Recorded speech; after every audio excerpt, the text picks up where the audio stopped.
Olá pessoal, tudo bem com vocês? E para quem está chegando aqui no nosso canal Nave Vida pela primeira vez, meu nome é Kátia Pessoa e sejam todos bem-vindos. Mas antes de tudo, já deixe o seu like, assista tudinho, se inscreva e participe. Afinal, esse canal é para você. Nos últimos tempos, temos recebido notícias sobre a guerra entre a Rússia e a Ucrânia. E algumas reportagens têm mostrado que seres angelicais estão ajudando os ucranianos, enquanto outras reportagens estão dizendo que está havendo uma intervenção alienígena. E você, o que você pensa sobre isso? Quem está ajudando os ucranianos? Anjos, espíritos elevados ou extraterrestres?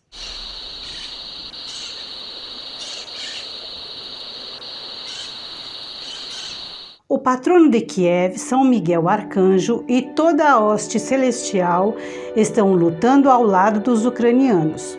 Essa afirmação foi feita com toda a fé pelo arcebispo maior de Kiev, Galícia, Sviatoslav Shevchuk, da Igreja Greco-Católica Ucraniana. Segundo ele, os civis, que são as principais vítimas dessa guerra, têm confirmado visões de anjos luminosos sobre o país.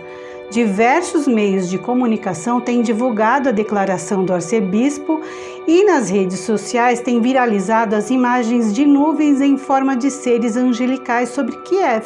Na Praça da Independência tem uma escultura de São Miguel segurando uma espada de fogo e um escudo, e é a mesma imagem do brasão da cidade. Por outro lado, um correspondente da CBN News disse que o senhor Litvinenko, pai de um dos soldados ucranianos, contou um fato ocorrido nas trincheiras de Kiev. Durante uma noite escura, os soldados descobriram que estavam na iminência de sofrerem um ataque massivo das tropas russas que se dirigiam à cidade em tanques blindados. Nesse momento crucial, o filho desse senhor, que fazia parte de um grupo de soldados, ligou pedindo ao pai que orasse por eles, pois parecia não haver mais escapatória. O pai imediatamente atendeu ao pedido do filho e solicitou para que todos orassem. Passado um tempo, o filho ligou novamente, relatando que um milagre salvara a todos. Algo parecido com uma nave espacial atingir os inimigos com relâmpagos e raios. Ao amanhecer, ficou confirmado que as máquinas russas estavam totalmente destruídas. Segundo Litvinenko, esse não foi o único incidente misterioso. Durante a ocupação russa em outra cidade, um amigo relatara que orou fervorosamente para que os russos se voltassem contra si mesmos. E foi o que aconteceu quando uma tropa se deparou com outra tropa russa que já estava lá. Não se reconheceram e ambas se atacaram mutuamente. O encontro com anjos em momentos de tensão não é algo recente. Existem vários relatos bíblicos em que os anjos ajudaram a defender cidades de ataques inimigos, ajudaram a conquistar outras cidades e até destruíram outras ainda, e destruíram completamente. Segundo a Bíblia, eles estiveram ao lado daqueles que faziam a vontade de Deus. Santa Joana d'Arc é um outro exemplo. Ela também foi contatada por anjos que a avisaram sobre eventos futuros e, mesmo sem ter nenhuma experiência em lutas, ela liderou um exército e, numa batalha decisiva, conseguiu expulsar os ingleses da França. Joana se sentiu confiante, pois, segundo ela, fora o tempo todo guiada pelo arcanjo Miguel. Mas, no final, em vez de ser aclamada, ela foi queimada pela fogueira da Inquisição. Pois é. Durante uma batalha na Primeira Grande Guerra Mundial, em 1914, perto de Mons, na Bélgica, várias pessoas relataram que um exército de anjos, vestidos com roupas brancas e brilhantes, ficou na linha de frente entre britânicos e os alemães. Muitos desses anjos surgiram nos momentos mais caóticos e, flutuando entre os dois exércitos, estendiam as mãos em direção às pessoas, salvando alguns e amparando os que já iam partindo dessa para melhor, os moribundos. Em meio ao campo de pastoreio, um anjo instruiu 3 crianças na cidade de Fátima, em Portugal, para que orassem à Virgem Maria. Um tempo depois, em 3 de maio de 1917, a própria Virgem surgiu num clarão naquele local e pediu a eles que rezassem por todo o mundo e durante 3 meses. Assim, a cada dia 13 fossem lá para receberem uma profecia. Ao todo foram revelados 3 segredos. Um dos segredos de Fátima diz respeito à própria Rússia. A Virgem Maria pedia a conversão da Rússia, evitando assim guerras e perseguições. O ano de 1917 ficou marcado pela Revolução Russa. O czar foi derrubado e Lenin subiu ao poder. Naquele ano nasceu a União Soviética, o primeiro país socialista. Não vamos nos confundir aqui e dizer que o capitalismo é o certo e o socialismo é o errado, pois sabemos que ambos os lados cometeram e cometem atrocidades. O que está errado nisso tudo é a ganância do ser humano e não um partido político, ok? Que fique aqui bem claro, certo? E seja lá quem for, anjos, santos ou extraterrestres, eles vêm nos alertar para criarmos juízo, mas parece que ainda não entendemos nada. Afinal, as guerras, as perseguições e as misérias continuaram no mundo todo até hoje, não é verdade? Voltando ao assunto, os anjos existem, é fato, seja como representação simbólica do nosso inconsciente, seja como seres poderosos criados por Deus, vivendo numa dimensão extracorpórea sobre os quais apenas podemos imaginar e supor. Por sua vez, para quem não é de nenhuma religião, os anjos também existem, assim como os devas, os mestres ascensionados, pois são compreendidos como seres extraterrestres e interdimensionais, viajantes das estrelas e que interferiram e interferem de alguma forma em nossa evolução. São seres extremamente poderosos, mas será que esses seres teriam sido equivocadamente chamados de anjos? Estudos antropológicos mostram que em várias culturas existem relatos de seres alados comparados aos anjos. Os primeiros registros surgiram na Suméria, cuja complexa religião é repleta de deuses, sendo os anjos os mensageiros dos deuses. Mas a própria história humana anterior aos sumérios foi constituída de relatos e figuras mitológicas de seres alados, influenciando a cultura de muitas civilizações. Desde o zoroastrismo, o islamismo, hinduísmo, budismo e mesmo o paganismo, neopaganismo e as abordagens esotéricas admitem uma energia que não pode ser acessada diretamente pela matéria. É intermediada por anjos ou mensageiros e, afinal, o significado de anjos é mensageiro. Segundo religiões de origem judaico-cristã, para cada ser humano há um anjo de guarda e eles estariam conosco a cada segundo de nossas vidas, seja zelando, protegendo e levando nossas mensagens aos céus. Mas, claro, tem a nossa contraparte nessa parceria. Eles se aproximam ou se afastam à medida de nossas escolhas. Se escolhermos trilhar um mau caminho, nossos anjos não irão compactuar com os nossos erros. Então eles se afastam e nos assistem à distância, nos intuindo diante de situações e experiências para que voltemos ao caminho do bem. Entretanto, se procurarmos nos elevar, nosso anjo de guarda se aproximará em nosso auxílio, estreitando cada vez mais uma linha de comunicação conosco. Dizem que os anjos não têm sexo, mas eles têm vontade própria? Eles podem exercer seu livre-arbítrio? Muitos teólogos afirmaram que eles não têm sexo nem livre-arbítrio. Porém, na Suma Teológica, São Tomás de Aquino propõe o livre-arbítrio dos anjos. Segundo ele, se a dignidade humana constitui-se em parte pelo exercício do livre-arbítrio, então, com muito mais razão, também é assim com os anjos.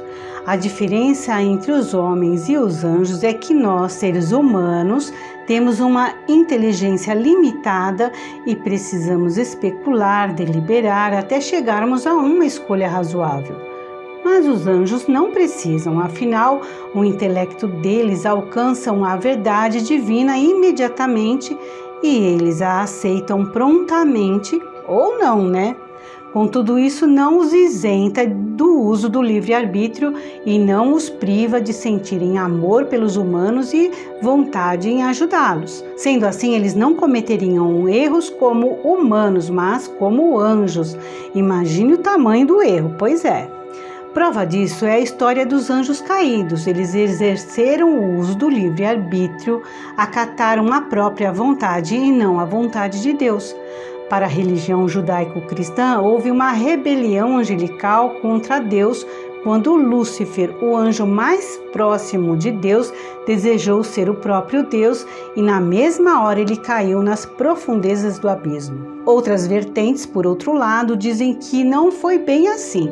O desejo dos anjos luciferianos de passar o conhecimento aos homens gerou uma dissidência com outros anjos que não consideravam isso uma necessidade, e Deus não teria interferido no livre-arbítrio dos anjos, que passaram a travar uma verdadeira guerra entre eles.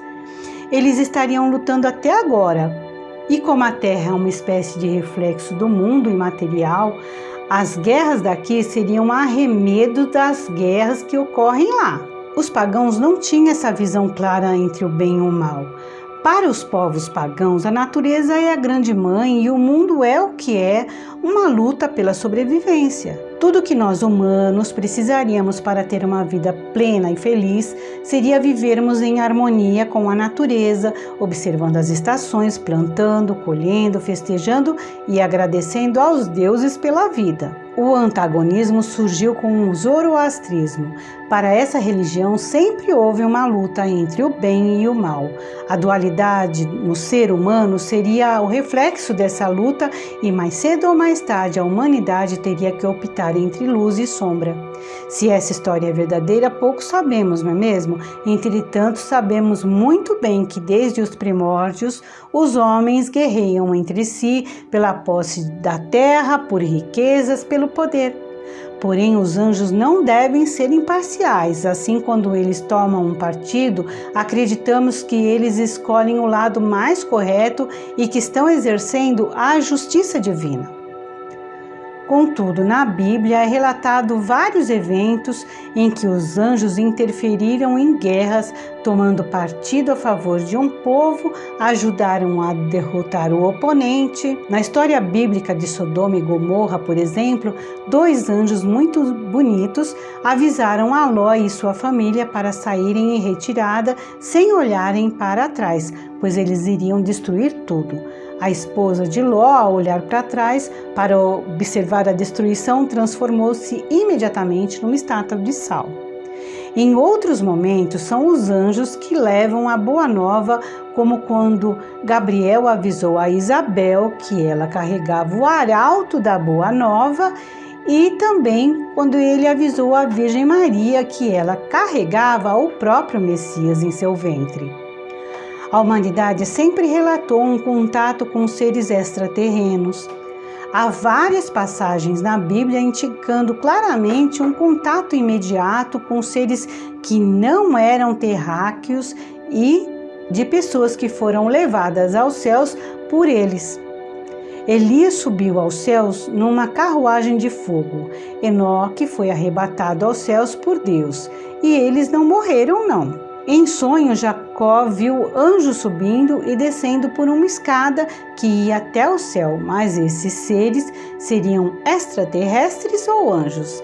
E ETs e anjos seriam a mesma coisa? Quem aí se lembra da data limite preconizada por Chico Xavier?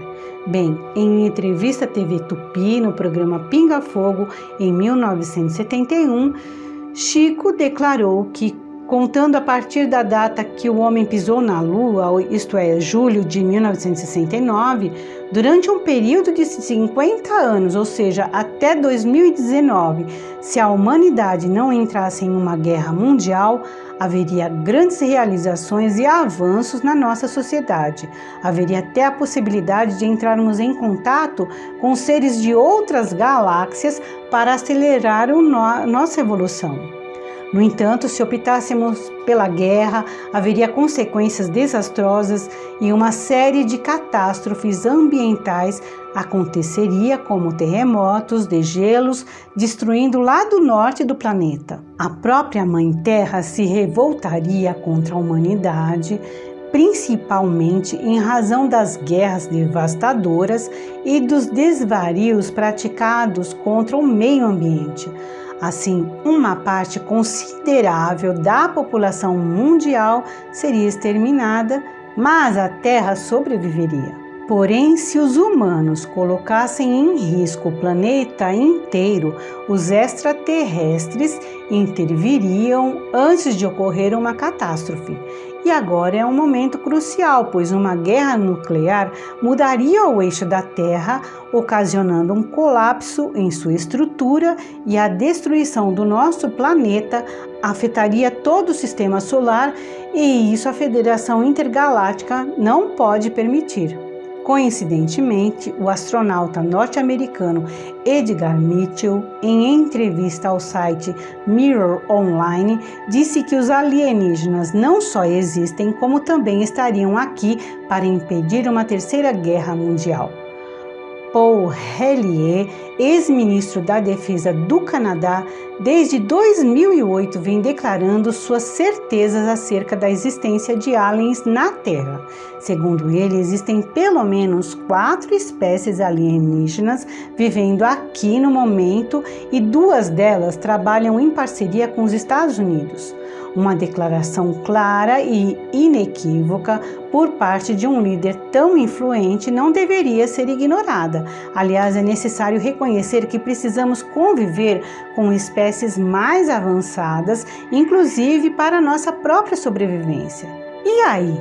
Estamos na presença dos anjos, dos extraterrestres ou dos dois? Ou ainda seriam ambos a mesma coisa desde o início dos tempos?